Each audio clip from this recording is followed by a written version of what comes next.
오늘은 제목이 뭐죠? 예, 그 잘못됐어요. 요나의 절규가 아니라 도마의 절규입니다. 도마의 절규. 이상하더라고요. 이상해. 분명히 제가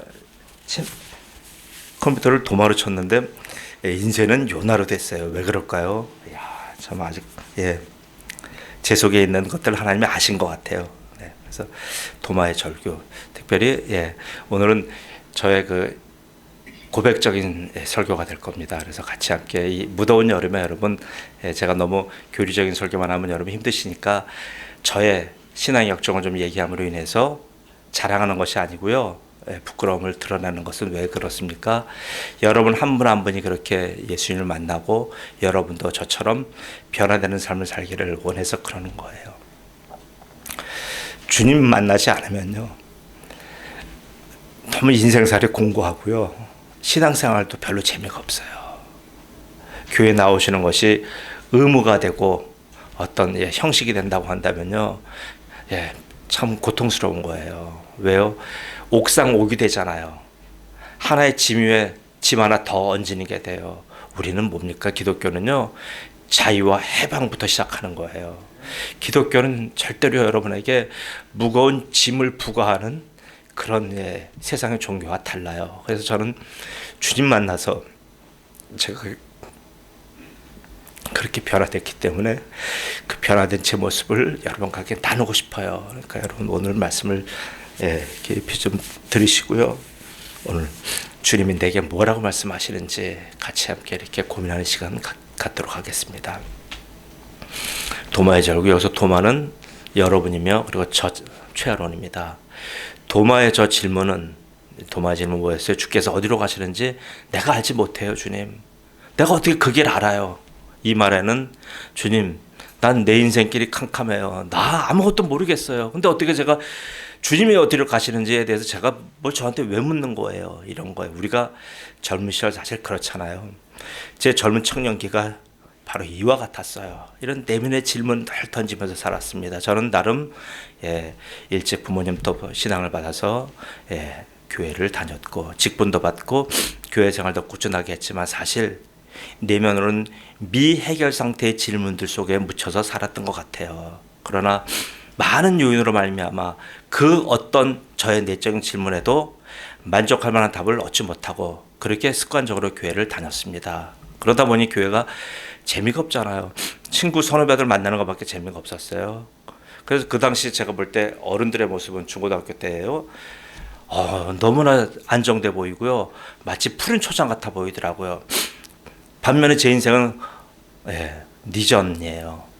흙탕밭이에요. 저는 흙탕밭에 뒹구는 한 마리 개 같은 제 입장이었어요. 어른들은 전부 다 성경과 인생에 대해서 답을 얻은 것 같았어요. 너무나 그분들은 요동함이 없고 늘 그 자리, 그 모습, 그렇게 신앙시키는 모습이 많은 감동도 받고 아주 많은 제가 위안도 받았어요. 그런데 제가 그분들과 많은 대화를 하면서 느꼈습니다. 저 모습은 꼭 실상은 아니다. 실제는 아니다는 걸 느꼈어요. 왜요? 그 어른들한테서 들었던 여러 가지 제 신앙과 인생에 대한 질문에 대해서 만족할 만한 답을 얻지를 못했어요. 그분들도 답을 얻지 못한 상태에서 그냥 교회에 나오시는 거더라고요. 많은 분들이. 그러니 어떻게 돼요? 더 혼란하잖아요. 저는 목사님이든지 어느 분이든지 질문을 던져서 또 전도사님들이 많았어요. 젊은 분들 아주 머리 좋고 공부 잘하는 젊은 그분들하고도 많은 교제를 가졌지만 인생에 대한 제가 질문에 대한 답을 얻지 못했습니다. 그래서 성경을 읽으면 좀 나아질 줄 알았는데 그것도 아니더라고요. 여러분 성경 잘 이해 가십니까? 아니요. 저는요. 죄송합니다. 수학을 못하지만 수학책보다도 어려운 게 전 성경이었어요. 너무나 어렵더라고요. 봐도 이해가 되지 않고 그리고 무엇보다도 성경은 현실 감각이 없어요. 그리고 성경이 친절하지가 않아요. 소크라테스 문답처럼 질의응답해서 묻고 답하고 이런 것도 아니고요. 그냥 제가 읽어가면서 제 인식의 범위 내에서 제가 제 수준대로 받아들이고 깨닫고 하는 그 정도예요. 이게 뭐야 도대체? 왜 교회는 왜 다니는 거지? 그런 많은 의문이 있었습니다. 그런 사람들을 성경은 뭐라고 얘기하냐면 교회에서는 구도자라 그래요. 구도자는 뭐냐면 아직 하나님을 만나지 못했지만, 아직 하나님을 중생하지는 않았지만, 그렇다고 해서 세상 사람도 아니에요. 세상 사람은 성경에서 자연인이라고 합니다. 자연인도 아니고 중생한 하나님의 자녀도 아니고 그 중간에 있는 사람의 구도자. 분명히 하나님에 대해서 관심도 있고요, 분명히 교회도 있지만 아직 그리스도를 인격적으로 만나지 못한 상태, 그분들을 구도자라고 합니다. 저는 구도자로 많은 시간을 보냈습니다. 그와 함께 또 제가 어려서 저희 형님의 일을 돕다 보니 많은 시신을, 제가 중고등학교 시절에 엄청나게 많은 시신을 보고 그 시신 앞에서 많은 인생의 고민에 빠졌어요. 이때 인생의 결론이 이건가? 이렇게 열심히 살고 추구하고 인간의 가진 청혼의 꿈을 다 하고 마지막에 모습은 이건가? 그렇게 누워있는 모습들을 보고요, 그 앞에 와서 머리 조아린 분들을 보면 당대에 많은 분들 봤어요. 한 번은 노신영 국무총리 어머니가 돌아가신 그걸 장례를 이제 가서 도왔는데 보니까, 아니 국무총리 어머니가 돌아가시니까 대한민국에 모두 유명한 사람 다 오잖아요. 그런 시신을 보면서 무슨 생각하겠습니까? 이 어린 학생이. 야, 소용없구나. 이 모습도 잠깐이구나. 이 장면도 곧 하나의 스파처럼 곧 지나가는 거구나.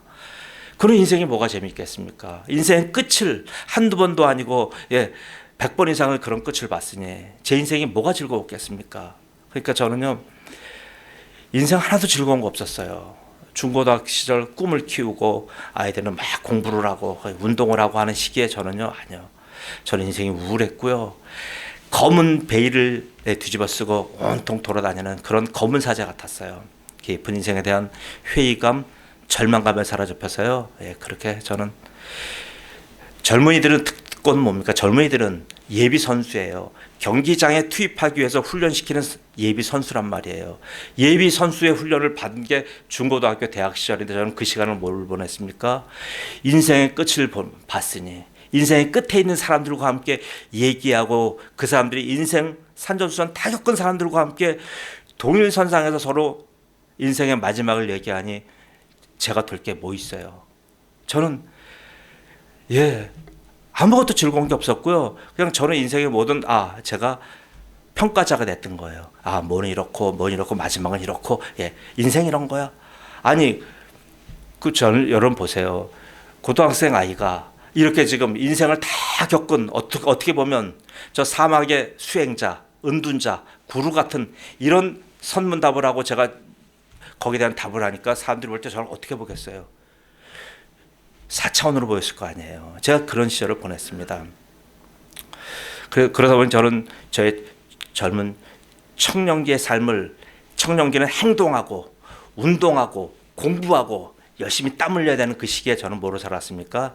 세치, 혀만 가지고요, 낼름낼름대면서 제가 그렇게 살았어요. 마치 여러분 시골 가보시면 알잖아요. 시골 가시면 동네 입구 들어가면 꼭 항상 정자나무가 있잖아요. 정자나무 밑에 보면 평상이 있고요. 평상 밑에 동네 어르신들 나와서 늘 거기서 이렇게 거기서 많은 세상 모든 얘기 거기서 다 퍼져가 나가잖아요. 제가 그랬어요. 늘 동구밭 평상에 앉아서 세치혀 갖고 세상을 평가하는 그런 사람으로 제가 살았습니다. 그렇게 살다가 제가 어느 순간에 갑자기 저도 모르게 결혼을 했습니다.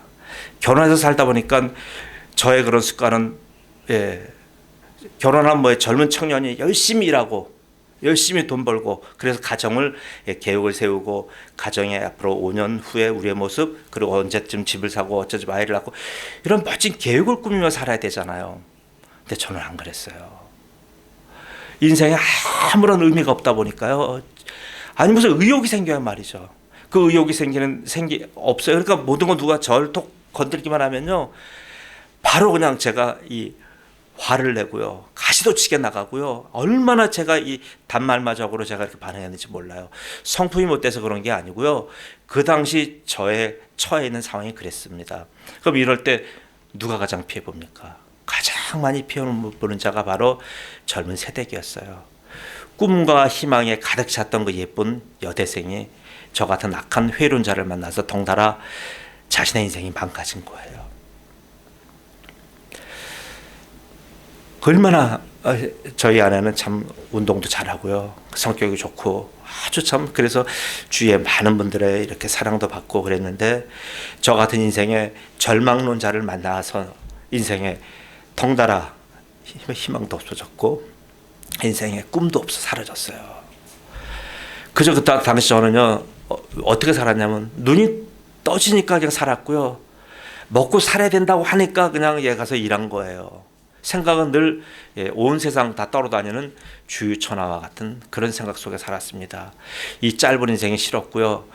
특히 좁은 한국이 싫었어요. 한국을 아주 헬조선같이 전 저주했어요. 마치 제 상황이 거미의 그무줄, 거미줄 있잖아요. 그 거미줄에 걸려있는 그런 곤충과 같다는 생각이 들었습니다. 또 한편으로는 제 자신을 어떻게 생각하냐면요. 어린 왕자라는 그런 조그만 동화집 있잖아요. 생텍쥐버리가 쓴 건데 그 어린 왕자가 거기 보면 얼마나 자기가 왕으로 행세하잖아요.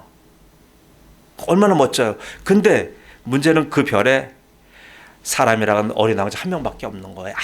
아무도 없는 그 별에서 자기가 왕처럼 행세하는 거예요. 제가 그렇게 살았습니다. 제 주위에는 아무도 없었어요. 유아독존이에요. 거기서 제가 스스로 절망의 왕, 제가 회의의 왕, 의심의 왕이 돼서 살았습니다.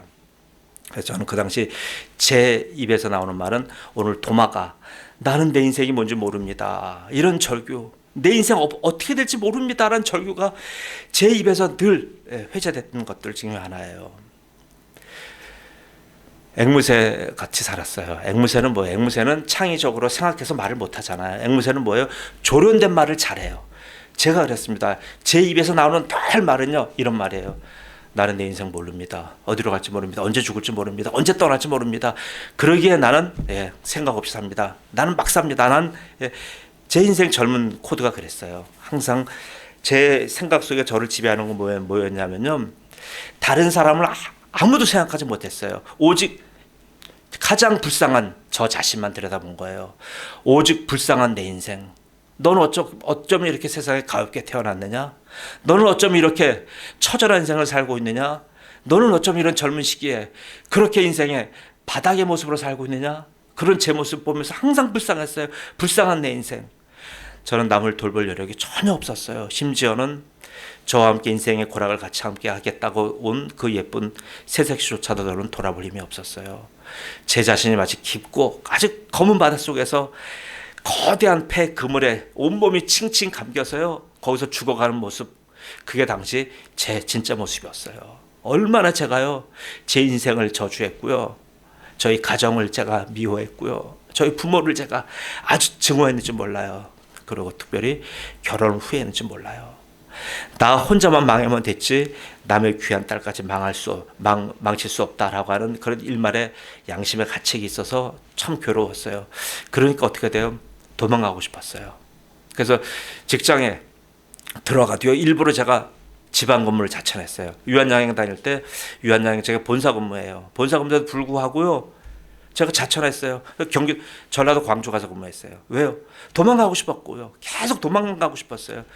그런 해결책 중에 하나가 뭐였냐면 신학 공부였습니다. 신학 공부는 고등학교 졸업하고 19살 때부터 시작을 했지만 하다 말다 그랬는데 이 당시에도 계속 신학 공부를 했어요. 다른 공부는 너무나 시시했어요. 왜 그러냐면 다른 공부들은 주로 실용적인 공부잖아요. 그 공부를 해서 내 기술을 익히고 그걸 가지고 먹고 사는 내 직업이고 방편이잖아요. 생활의 방편. 근데 신학은 그게 아니잖아요. 신학은 철학과 신학이라고 하는 분야는 인간의 근본적인 문제, 존재론적인 문제에 대해서 고민하는 그런 분야잖아요. 그래서 제가 성경에서 답을 찾고 싶었기 때문에 왜 질문해도 목사님도 여러 많은 어른들도 대답을 못 해주니까 대답을 찾기 위해서 제가 신학교를 간 겁니다. 보통 많은 사람들이 인생의 답을 철학에서 찾으려고 노력했듯이 저는 신학에서 찾으려고 노력했습니다. 그런데 제 생각과 날 신학은 저를 더욱더 피폐하게 만들었어요. 등짐을 잔뜩 져서 허덕허덕 걸어가는 그 젊은이에게 오히려 큰 쇳덩어리 2개를 더 올려놓고 같은 그런 격이었어요.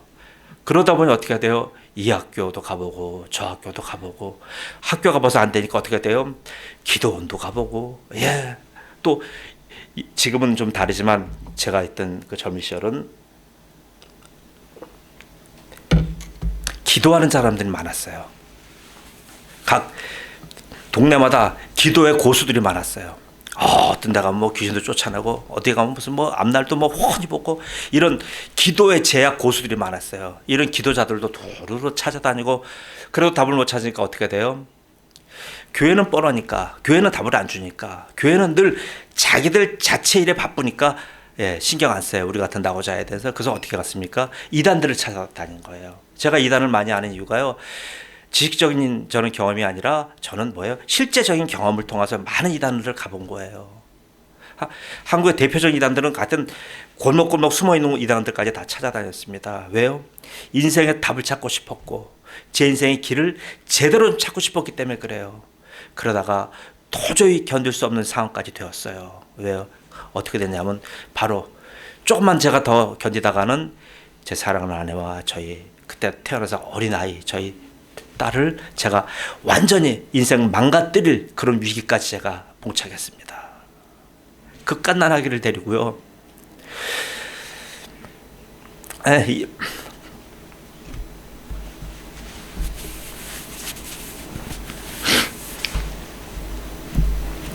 이혼 법정을 몇 번이나 갔어요. 극간난아기를 안고, 판사가 너무나 어이가 없으니까 다른 사람 전부 서울 북부지원으로 기억합니다. 다른 사람 전부 다 먼저 다 판결 내리고 저희 부부를 제일 나중에 하면서 옷을 벗고 판사가 얘기를 하더라고요. 내가 지금 얘기하는 건 인생의 선배로서 얘기하는 거다. 자네 젊은이고 내 동생 같아서 내가 하는 얘기인데, 그분이 저한테 쭉 격려하면서 저를 위로하면서 그러면서 저한테 인생 그렇게 살지 마라 단호하게 말씀하시더라고요. 저는 우리 판사하고 싸웠어요. 당신이 뭔데 남의 인생에 개입하느냐. 당신은 당신의 하는 일만 하면 되는 것이고, 당신이 지금 부여된 일만 잘하면 되지. 여기서 왜 주저넘게 남의 사생활에 가입하느냐. 그랬더니 판사가 한참을 얘기하다 나중에 그 젊은이 참 말귀 못 알아듣는다고 하면서 이제 돌려보냈습니다. 이런 일도 있을 정도로요, 제가 인생의 위기였어요. 그러다 보니 도저히 어떻게 할 방법이 없잖아요. 그렇다고 해서 어려서부터 교회 다니니까 자살하면 안 된다 하는 건 머릿속에 박혔고, 도저히 피해낼 방법이 없는 거예요. 대한민국 땅에서 이리저리 꼼짝달싹도 못하겠는 거예요. 그리고 제가 선택한 것이 바로 해외 취업이었어요. 해외 취업도 제가 선택적으로 간 것이 아니라, 해외 취업도 제가 먼저 그 전에 대한항공 있을 때 제가 복직을 해서 이제 리비아로 제가 발령이 났습니다. 근데 제가 안 갔죠. 복직도 안 하고 리비아로 발령 나니까 제가 영국도 아니고 독일도 아니고 미국도 아니고 저한테 무슨 사우디 제다나 리야드에 발령을 냈습니까? 저는 안 갑니다. 제가 그랬던 사람이에요. 그랬는데 제가 이때는 도망가려고 해외 취업 신청을 했어요. 이때도 제가 자발적으로 신청한 게 아니고요. 제 친구 하나가 해외 취업을 가겠대요. 초록은 동색이라고요. 이 친구는 뭐냐면 군대에서 감옥에서 군대 입대한 친구가 군대에서 제대로 제대하면 되지, 감옥에서 한 8, 9년을 있다가 나온 친구예요. 총기 난사 사건으로요. 그 친구가 이제 나와서 보니까 전과자고 군대에서 워낙 큰 대형 사건을 쳐서 취직할 데가 없는 거예요. 그러니까 이 친구가 저한테, 친구도 멀리 대면 하니까 저는 이제 국민학교 중학교 친구니까 친하게 지냈죠. 그래서 이 친구가 자기가 이게 짧으니까 자기가 지금 해외로 나가려고 하는데 이거 좀 신청해달라, 노동부 가서. 친구 따라간 거예요. 노동부 가서 그 친구가 다 써주고, 그랬더니 친구가 너도 써. 야, 내가 왜 쓰냐? 야, 그럼 나 혼자 보낼 거야? 난 아무것도 모르는데. 그러니까 그 말을 들으니까 또 그렇더라고요. 이 새끼 또 가갖고 또 거기서 중장비를 들고 또 뭐 예를 들어서 캠프를 흩어버리면 어떡하나, 또 그런 또 걱정이 들었어요. 그래서 저도 거기서 같이 해외 취업서를 거기서 썼습니다. 썼더니 나중에 연락이 왔는데 친구는 안 되고 저는 됐어요. 된 회사가 어디냐면 바로 동아건설입니다. 동아건설은 제가 대한항공 다닐 때 서소문에 있을 때 동아건설이 바로 그 앞에 있었어요. 늘 왔다 갔다 하면서 그때 제 점심 먹는 데는 어디냐면 바로 동아방송 바로 옆 아니 그 동아건설 바로 옆에 보면 그때 TBC 중앙방송국이랐어요. 동양방송국인가? 예. TBC 동양방송이라고 있었어요. 그 방송국 구내식당이 제 식당이었어요. 거기 매일 거기 가서 밥 먹었어요. 왜요? 그 동네에서 거기 식사가 제일 잘 나왔거든요. 그러니까 거기 친구가 있어서 매일 거기 가서 들락날락하면서 동아건설 거쳐가고 동아건설에 당시 우리 전농교회 김옥일 선생님 예, 아시는 분 계실 거예요. 김옥일 선생님이 동아건설 근무하셨기 때문에 들려서 김옥일 선생님하고 차도 한잔 마시고 이러던 상황이에요. 그런데 제가 해외 취업으로 동아건설이 된 겁니다. 그러니까 아예 잘 됐다. 다 있고 동아건설이 그때 현장이 어디냐면 리비아 사하라 사막이었어요. 사하라 사막의 유전을 옥시덴틀이라고 하는 미국의 아주 유명한 회사에서 그거를 기름을 채굴 했는데 기름이 안 나오고 물만 나오는 거예요. 그러니까 그 회사 망했잖아요. 그러니까 옥시덴탈은 철수하고 그럼 그 물을 어떡하나 봤더니 리비아 카다피가 그럼 이 물을 가지고 식수로 삼자. 그래서 입찰을 했는데 바로 입찰에 된 회사가 동아건설이었습니다. 그러니까 동아건설의 현장은요 당시 대한민국의 해외 업체 중에서 가장 열악한 곳이에요. 사하라 사막 한 군데 들어가서 여기저기서 근무하니까요. 저는 사하라 사막인 줄 알고 당연히 그걸로 갔어요. 갔는데 비행기 타고 가는데 또 비행기 내에서 또 아주 부끄러운 일이 생겼습니다. 대한항공 제 입사 친구가 대한항공 승무원인 거예요. 승무원 제복이 얼마나 멋있어요. 키도 늘씬한 데다가 승무원복을 딱 입고 걔가 저를 딱 보더니 놀라는 거야. 너 여기 왜 탔어? 야, 나 중동에 지금 중동 근로자로 나가는 거야. 그러니까 친구가 너무나 충격을 받은 거예요. 아니 자기는 스튜어드로 그래 멋지게 지금 제복 입고 아주 영어도 해가면서 멋지게 근무하는데 저는 시커먼 노동자들에서 이제 새끼 이제 노동자로 이제 갓 입문하는 저를 보니까 얼마나 안타깝습니까? 에휴 이번 인생 망쳤구나. 그렇게 하고 이제 갔어요. 가서 트리폴리 도착해서 거기서 이제 버스를 탔는데 무려 14시간을 가더라고요. 14시간 거쳐서 완전히 기진맥진해 갖고 이제 내리라고 해서 내려서 딱 봤더니 갑자기 누가 제 이름을 불러요. 아니 도대체 이 머나먼 곳에서 사하라에서 누가 날 불러? 딱 봤더니 제 고등학교 동창 아주 친하게 우리 문야반 같이 활동하던 친구가 저를 이름을 딱 불러요. 서로 깜짝 놀란 거예요. 그 친구는 알았죠. 씨 웃으면서 따라와. 그 친구가 주섬주섬 해가지고 그 친구가 가는 숙소로 다 가서 나중에 알아봤더니 숙소도 근로자용 숙소가 아니라 관리자용 숙소로 저 집어넣어 준 거예요. 제일 좋은 데로. 또 근무지를 사하라 사막으로 갈 놈을 거기서 빼돌리고 뭐예요? 바로 본부 인사과로 발령을 난 거예요. 저는 많은 직장 생활 해봤지만 인사과는 한 번도 근무해 본 적이 없어요. 그런데 해외 취업에 가서 인사과를 근무하게 된 거예요. 이 친구가 다 건의를 해서 저를 그렇게 해갖고 근로자에서 이제 된 겁니다. 그래서 거기서 깜짝 놀란 거예요. 나중에 하나님이 여기 계시는구나. 하나님이 여기서도 일하고 계시는구나. 그래서 거기서 그 친구 덕분에 아주 호사를 누리면서 벵가지에 있는 동아건설 본부에서 잘 생활했습니다. 당시 동아건설은 전체 리비아의 직원이 한 10,000명 정도 됐어요. 그 10,000명 정도 직원의 모든 헤드쿼터가 여기 벵가지였어요. 그 우리가 이제 인사과에서 10,000명 정도에 대한 모든 제가 그 거주증을 제가 관리했어요. 그 거주증을 관리하다 보면 어떻게 돼요? 관리하다 보면 현지 관공서를 다녀야 돼요. 그러니까 관공서를 다녀야 되니까 우리 부서에는 특별히 인사과 여공계는 차가 몇 대가 배정돼 있고요. 현지 관공서랑 늘 일을 하다 보니까 우리는 뭐예요? 현지인 리비아 사람들이 우리 부서에 와서 근무해요. 10여 명 근무하는데 남자는 한 5, 6명, 여자가 또 5, 6명. 아니 어떻게 아랍 여인을 볼 수가 있어요. 그 아랍 여인들이 베일을 다 벗고 우리랑 같이 옆에서 근무하는 거예요. 그 얼마나 놀랍고 얼마나 재미난 현장이에요. 거기서 근무했습니다. 그렇게 해서 1년이 잘 지나서 참 적응을 잘하고 지냈는데 어느 날 갑자기 우리 그 캠프에 보면 부사장이 계셨고 그 다음에 전무 상무가 있었어요. 상무님이 저를 부르시더라고요. 저하고 그분하고는 격이 다르잖아요. 그분은 정식 직원이고 저는 촉탁 직원이고 그분은 회사 상무고 근데 그분은 당시 광림 감리교회 장로님이었어요. 그분이 불러서 저를 딱 보고 저한테 길게도 말 안 해요. 너 신학교 다니다 왔다며? 뭐 쭈뼛쭈뼛 됐죠. 너 이번 주부터 교회 와서 설교해. 뭐 할 말이 있나요? 저 무슨 말을 해? 네. 그리고 나 나와서 그 본부 안에 교회가 있었습니다. 한 150명, 200명 나오는 교회가 있었어요. 이번 주부터 제가 설교해야 되는 거예요.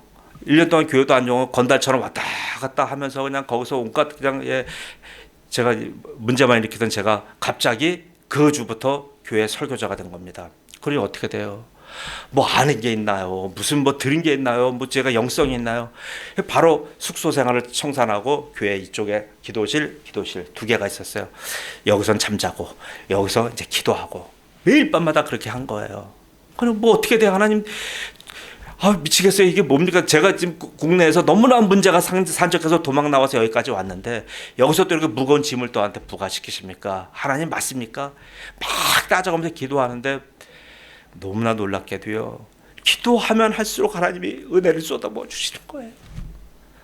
막 했던 방언이 터지고 예언, 그 다음에 가진 성령의 은사와 뭐 신유 은사 별의별 게 다 나오는 거예요. 말씀 성경만 딱 들으면요 아무것도 모르는데도 불구하고요 저도 모르게 말씀이 쫙쫙쫙 나와요. 그냥 너무나 놀란 거예요. 제가요, 저는 성경을 몰라요. 제대로 읽어본 적도 없고, 근데 성경만 딱 듣고 부분만 잡고 하면 말씀이 그냥 막 30분, 40분, 1시간씩 막 쏟아져 나오는 거예요. 진짜 괴롭더라고요. 근데 그러면서 이제 제가 이제 이게 뭐냐면 결국은요 하나님이 쳐놓으신 이 그물에 제가 덫에 걸린 거예요. 제가 설교를 그렇게 하면 성도들이 너무나 좋아해요. 그 다음에 저 자신도요 설교가 너무나 재밌더라고요. 아니 매주 하나님이 또 이번 주는 무슨 말씀을 주실까? 이번 수요일은 또 무슨 말씀을 주시지? 그래서 주일날, 수요일, 그리고 금요기도에 매일 새벽기도마다 말씀을 주시는 거예요. 그게 너무나 기대되고 재밌고요, 너무나 신나더라고요. 그러니까 시간이 어떻게 간지 몰랐어요. 그러던 사이에 갑자기 너무나 편안한 교회 생활을 하고 이제 다 안정이 되고 하는데 갑자기 교회에 대형 사고가 터졌습니다. 저를 가장 아껴주고 저를 사랑하시던 그때 과장님으로 계시던 전동일 집사님이라고 계셨어요. 이분이 서울의 명성교회 안수 집사님이었는데 이분이 운전해서 시내 나가다가 갑자기 거기서 어떤 사고가 생겨서 차 전복 사고가 생겼습니다. 그래서 현장에서 즉사하셨어요. 그러니까 제가 얼마나 놀랐겠습니까? 그분이 저를 늘 격려해주고 그분이 늘 저를 세워줬는데, 그러니까 제가 병원 영안실에 달려간 거예요. 달려가서 매일 제가 한 일주일을 왔다 갔다 하면서 영안실에 면회 안 시켜줍니다. 그냥 시신 확인만 시켜주고 보내요. 근데 제가 거기서 통사정을 하고 제가 이제 시신을 붙들고 영안실 빼서 기도하는 거예요. 제가 하나님 살려주십시오. 이게 도대체 뭡니까 하나님? 가족들도 다 사랑하는 가족이 한국에 있는데 지금 머리목까지 와서 왜 여기서 이렇게 죽어가야 합니까? 그리고 집사님이 얼마나 교회를 잘 세우셨고 얼마나 이 부족한 영을 잘 세워주었습니까? 그러면서 그렇게 붙들고 시신을 붙들고 기도하고 육성기도, 방언기도, 가진 기도란 기도를 다 했어요. 한 일주일 가니까 나중에 관리자가 그러더라고요. 이제는 안 됩니다. 이제 제 형편은 제가 최대한 봐줬다 이거예요. 봐줬는데 더 이상 하면 이제 자기 자리 잘려난대. 이제 안 된대요. 그러면서 이제 그만 포기하세요 그러더라고요. 자기도 그 사람 무슬림이니까 자기도 신앙이 있지만, 그러니까 신앙은 다르지만 제가 기도한다니까 제가 그래서 신앙인의 입장에서 기회를 드린 겁니다. 그러면서 얘기하면서 근데 도저히 어떻게 돼요? 그래서 제가 포기하고 돌아왔죠. 그래서 우리 교회가 큰 슬픔에 잠겨서요 그렇게 울면서 기도하면서 간신히 엄청난 고통을 이겨냈습니다. 근데 그런 고통인간을 겪다 보니까 갑자기 어떤 현상이 저한테 일어났냐면요, 제가 바뀐 거예요. 제가 평생 저를 장악했던 우울증, 절망감, 회의감, 인생에 대해서 더 이상 죽고 싶다고 하는 생각이 싹 사라져버린 거예요. 오고 간 데가 없어져 버려요. 갑자기 여태까지 나의 고민은 고민도 아니었구나. 내가 가지고 있는 문제는 문제가 아니구나. 저렇게 지금 조금 전까지 얘기하던 집사님이 그렇게 바로 돌아가시는 장면을 목격하고 나니까 저는 어떻게 돼요? 저렇게 지금 생명은 하나님이 저렇게 갖고 계시는데 내가 지금 그 하나님과 상관없이 내가 혼자 죽겠다 살겠다 하는 이건 모든 것들은 제가 이거는 내가 만들어진 고통이구나. 내가 스스로 만든 고통이구나. 이거는 허상의 고통이구나. 이거는 감정적인 고통이나 이걸 아는 거예요. 결국 뭡니까? 사탄이 갖다 준 고민인 것을 제가 아는 거예요. 그런 고통은 하나님이 허용하시지 않는데도 불구하고 내가 그 고통 속에서 죽겠다고 하는 사람들이 있어요. 내가 만든 거예요. 그리고 사탄이 특별히 그에게 역사해서 사탄이 그에게 그런 아주 악조건으로 몰아넣는 겁니다. 저런 것을 깨달은 겁니다. 아, 나는 슬퍼할 자격도 없고 나는 더 이상 이렇게 이제 죽겠다 살겠다 할 수 있는 그 자격이 없구나 내게는. 그걸 깨닫게 되고 나니까 갑자기 어떤 현상이 생기냐면 제가 온몸이 불덩어리가 되는 거예요. 더 이상 리비아에 있을 아무런 명분이 없어요. 그래서 급히 귀국해갖고 그 뜨거운 열정을 갖고 신학교 다시 1학년부터 다시 입학을 했어요. 다시 입학을 해갖고 쭉 다니면서 그래서 지금 여기까지 온 겁니다. 자, 그럼 보세요. 그럼 그때 신학교 입학한 이후로 제가 지금 여기까지 순탄하게 온 것 같아요? 아니요, 순탄하게 또 안 왔어요. 그렇게 성령의 불을 받고요. 아주 막 뜨거워서 어쩔 줄을 몰랐는데도 불구하고요. 그런데도 불구하고 그 이후에도 여전히 이런 사이클은 오르락내리락 했어요. 보세요. 그 과정 순탄하지 않았습니다. 제 내면에 깊이 숨어있는 죄의 성향이요. 저를 그렇게 순순히 하나님 앞으로 가까이 가도록 내버려 두지 않았어요. 얼마나 많은 죄의 산성을 제가 오르락내리락 했는지 모릅니다. 그럼에도 불구하고요. 제가 여기 서 있는 그 원동력이 뭡니까? 바로 이 도마의 절규예요. 의심과 회의의 사람 도마를 하나님은 외면하지 않으셨던 겁니다. 오히려 하나님은 외면하는 대신에 그에게 은혜를 베풀어 주신 거예요. 저는 사실 도마보다요 더 형편없는 자예요. 왜냐하면 도마는 단 한 번에 예수 일 만나서 한 번에 모든 걸 다 끊고 주님을 쫓아갔잖아요. 근데 저는 그렇지 못했어요. 저는 그렇게 하나님의 특별하신 은혜로 다시 살아난 이후에도요 여러 번 반복해서 죄짓고 회의하고 넘어지고 절규했어요. 그러니까 저는 도마를 제 입에 올릴 자격도 없는 존재예요. 마치 그것이 제 직업이나 된 듯 그렇게 늘 그렇게 상습적으로 반복했어요. 도마라고 하는 이름이 쌍둥이라고 하는 이름이에요. 저는 회의와 의심이라고 하는 이 양 쌍둥이 속에서 늘 고민하며 그렇게 회의하면서 그렇게 살았던 것 같습니다. 이렇게 도마와 비슷한 사람 하나가 있어요. 바로 그 사람이 누구냐면 에르바르트 뭉크라고 하는 사람. 에르바르트 뭉크라고 하는 여러분 많이 그림 좋아하는 분들 많이 아실 거예요. 노래의 화가입니다. 1800년대 후반 1900년대 초반의 화가예요. 그의 일생은요 저와 비교도 할 수 없을 정도로 그런 불행한 사람이에요. 할아버지는 목사였고요, 아버지는 의사였어요. 근데 이 아버지가요 성격 파탄자예요. 그러니까 한 사람의 성격 파탄자가요 얼마나 그 가정을 고통으로 몰아넣는지 몰라요. 그 아버지에게는 5자녀가 있었는데요. 그 5자녀가 그 아버지의 학대, 정서적인 학대와 육체적인 갖은 고통을 몰아넣고 그래서 자녀들 5명이 온전하지 못해요. 어머니는 뭉크 5살 때 폐결핵으로 죽고, 그리고 어머니 대신에 자기를 돌봐주던 누나는 14살 때 폐결핵으로 또 죽고, 그러면 이제 넷 남았잖아요. 넷 남았는데 이 넷 남은 자가 온전하지 못해요. 수시로 정신병원, 고황장애, 다 이렇게 살았습니다.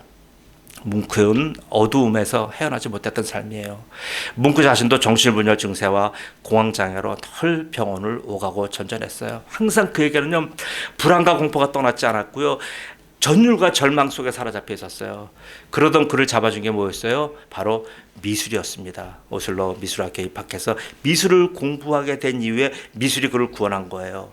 그래서 그가 그림들 보면요 거의 다 자기의 내면을 그린 거예요. 그의 유명한 절규라고 하는 그림이요 자기의 내면을 그린 거예요. 그 전에 그림은 어떻게 돼요?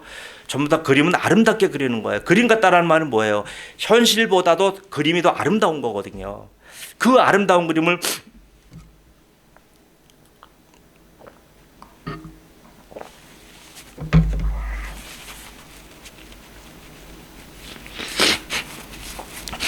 뭉크는요 자기 내면을 그리다 보니까 기괴하게 그렸어요. 기괴하게 뭐가 스켈레톤처럼 이렇게 그려가 기괴해요. 뭉크의 그림이. 그래서 뭉크가 나중에 자기 그림을 보고 뭐라고 이야기했냐면 저 그림은 미친 사람이 아니고선 도저히 그릴 수 없는 그림이야. 자기 그림을 자기가 그렇게 평가할 정도였어요. 이 말은 뭡니까? 뭉크의 내면이 바로 그와 같다는 거예요. 이 말은 동시에 뭐예요?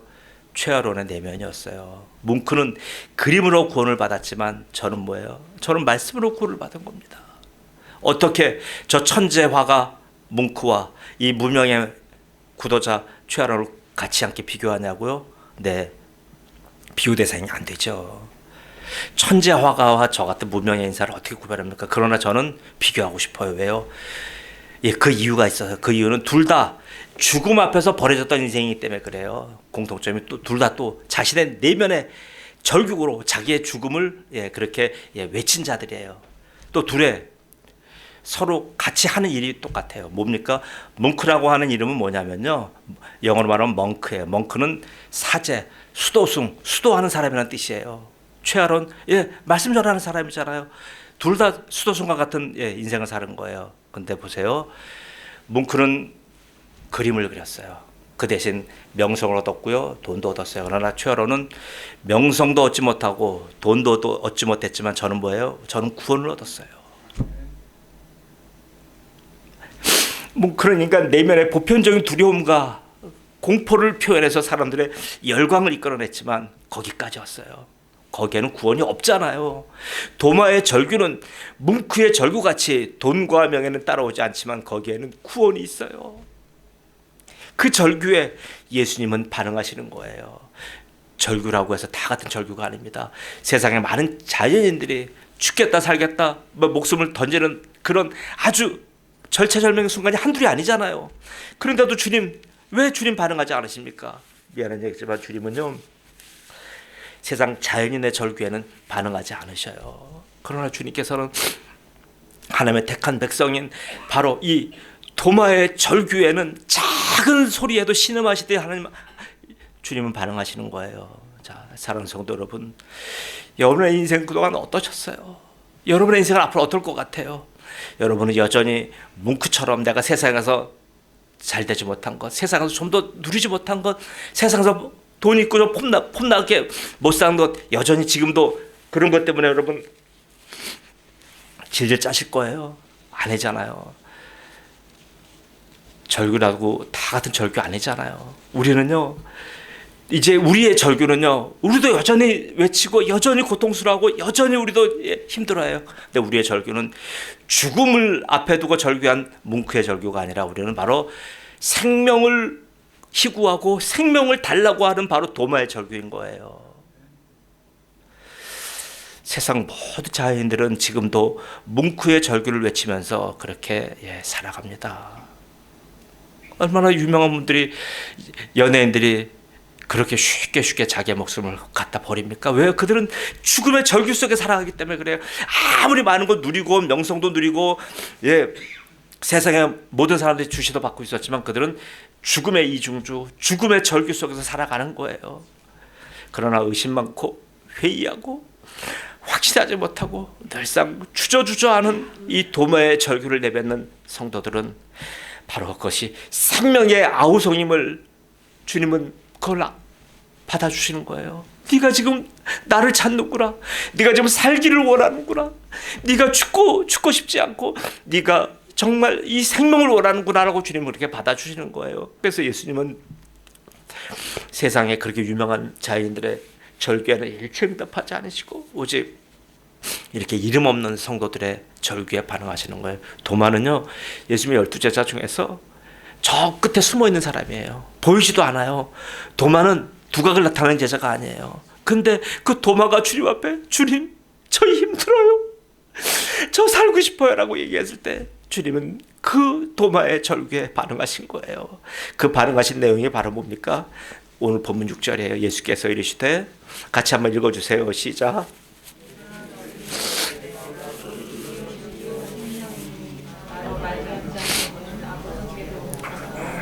아멘. 도마의 절규 예수님이 절망의 땅에 오신 목적을 설명하셨어요. 그리고 이건 예수님이 오신 목적을 설명하는 뿐만이 아니라 기독교가 무엇인가에 대한 길을 제시한 겁니다. 그리고 또한 도마가 갖고 있는 인생 문제에 대한 정답을 제시한 거예요. 곧 예수님은 세상에서 말하지 않는 것, 세상에 절대로 없는 것을 주러 오신 거예요. 그것은 와서 뭡니까? 그래서 예수님은 세상에 비친 거예요. 빛은 곧 오늘 예수님이 세 가지로 말씀하셨어요.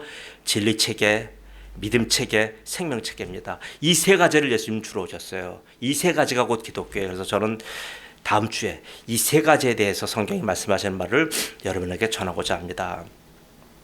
사랑하는 성도 여러분, 우리 모두가 이런 도마의 절규를 통한 인생의 문제 제기와 함께 그에 대한 예수님의 응답을 나의 것으로 받아들이길 바랍니다. 그래서 더 이상 여러분 방황하지 마세요.